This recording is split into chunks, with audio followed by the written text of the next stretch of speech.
Well, that was a lot of fun.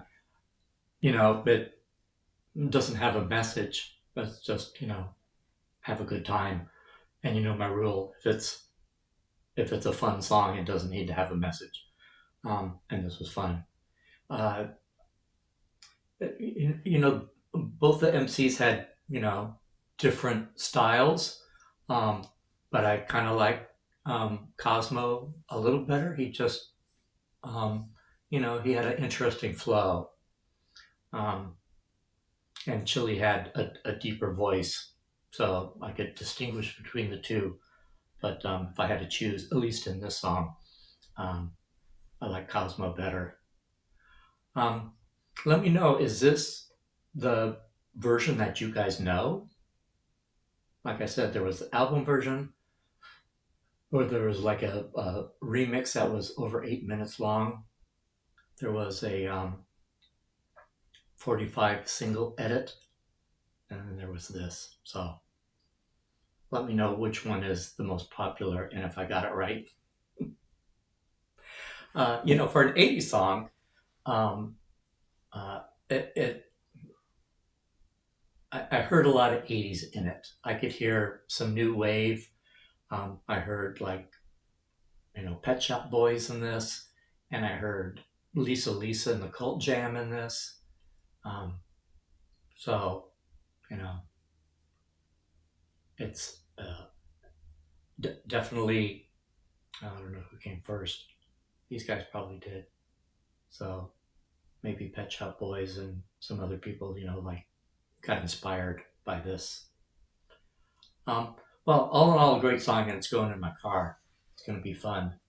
Well, thanks for hanging with me, guys. If you like this kind of content, give me a like and a subscribe, and I'll see you on the next video.